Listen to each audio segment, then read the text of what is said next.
Evening, troops and Rough Geeks Adventures. Woo! Broadcasting from the Clintonville section of Columbus, Ohio. Keeping the Star Wars theme going. Woo! This time with a book review of the Haynes Manual Star Wars Rebel Starfighter Owner's Workshop Manual. It's Star Wars. There is so much stuff.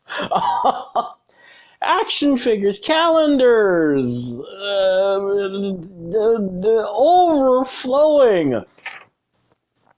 So I mean, just books alone, the usual novels, comic books, graphic novels, yada, yada, yada. And so many source books, a literal library, literally a library's worth of source books. One of the folks that's been kind of added on to the mass of, we're all familiar with the cross-section books are beautiful, but one of the newest players, the Haynes Manual people, yeah. Mostly they do a lot of military or like military books. Going a great deal about military aircraft or vehicles, cars, stuff like that. Recently, maybe 5 years or so, they started to publish a bunch of the same thing for science fiction things like Thunderbirds, and they've got a couple things for Star Trek, and also doing a line for Star Wars because, duh, we like this stuff. So, I'm wondering, why do we need another source book? Well, one, I'm a source book geek. You can always use another source book. Yeah. Number two, these books, okay. Here's the deal. They're like I said, why do you need another source book? Because there are tons of different ones out there already. The cross-section ones are just one small example. There are also other ones that are much less detailed, but a lot more fun for kids. So why get this? Because if you're an anal retentive, maybe want to build a Starfighter because you're a dork, you really want to get this. The book, this is specifically and it's not just the upgraded X-Wing from Force Awakens is on the cover, but this covers the Rebel Starfighters in general. So it's not just the legendary X-Wing. You've got the A-Wing fighter. You've got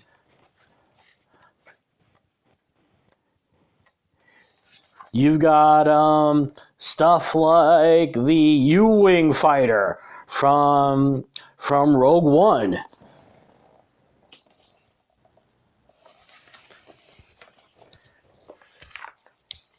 And, of course, because it's Star Wars, the legendary X-Wing fighter. Or more accurately, the T-65 Incom X-Wing Space Superiority Fighter. So how much information can you pack into something like this? Honestly, it is a ridiculous amount of information. This is, if you're familiar with old school military source books, there's the Janes manuals. Those are books for aircraft, for ocean going ships with tons of schematics, statistics on ships. Kind of the same thing. For each of these vehicles, there is a little bit about the origin, like how in this case, like the X-Wing fighter came not just from the Z-95 Headhunter, but also from the Arc Starfighter that we saw in Revenge of the Sith. Not only do you get that, little developmental history, not only do you get like detailed pictures and schematics of stuff on the ships, like where cannon points are, stuff like that. Not only do you get detailed technical information like about the sublight engines, You even get details about control panel, all right? It's ridiculous the amount of information in here. It's insane. And like I said, this goes down. This also goes over not just the Alliance, but the Resistance as well. So you do have things like they do have information about the upgraded version of the X-wing fighter. And actually, one of the surprises I kind of like now. The bad news is you don't really get to see this in the movies. It sounds like this appears specifically in one of the games, I guess. It's the T-85 X-wing fighter. Now, the freaky thing is that for a fighter that we never see in the movies, there's a ton of information about this. I mean, it doesn't really, we don't really actually see it, and yet there's stuff in here. Book's precious. Is it perfect? The thing to keep in mind is this is about the Alliance and the Resistance. So what that means is this is all post-Disney. So for some of you old, grumpy folks like me, you're going, but, yeah. Some of the things that you saw introduced back in the day are not in here. For instance, the E-Wing fighter. This was introduced in the Dark Horse comic miniseries Dark Empire. Did you see a whole lot of it? Not really. But it's another fighter.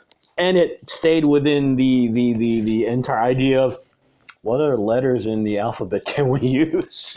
For instance, there was the K-Wing fighter. Yeah, they actually bothered to make this thing look like the letter K. From what I can tell, this, by the way, is from the new Essential Guide to Vehicles. From what I can tell in the background information where they talk about the fighter, it sounds like it appears in the books. So, we never are books, maybe in the video games. I don't know, but, obviously you never saw it in the dang movies. But nonetheless, it was just a fun thing. And, I mean, seriously, they actually made it look like the letter K. So yeah, unfortunately, since this is all pre-Disney stuff, it's not in here. Do you have to have those two? And actually, the other kind of odd thing is that the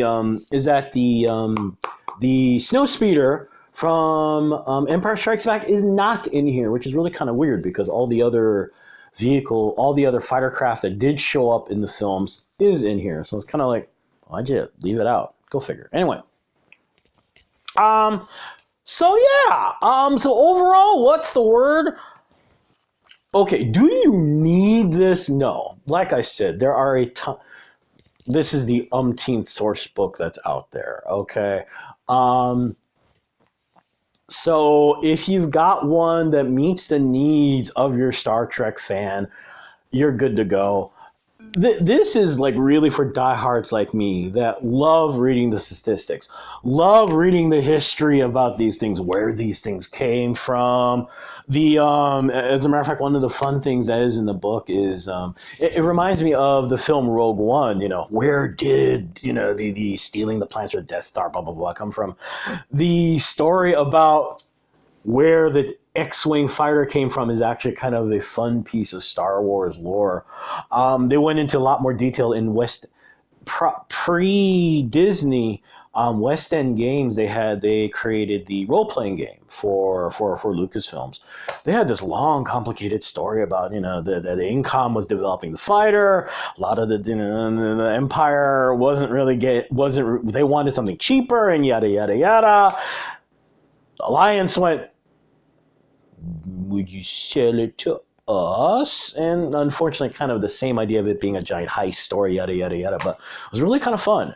So you get a little bit of that. Not as much detail in it by any means. I imagine to give themselves some wiggle room so that if anyone wants to do a story, they can use what's in here. But that kind of stuff is what's in here. A lot of that detailed history. Like I said, you got freaking diagrams of control panels, okay? So if you really want something uber in-depth, detailed, your anal retentive info hog like I am, this is precious. Perfect? No, like I said, it's missing some stuff.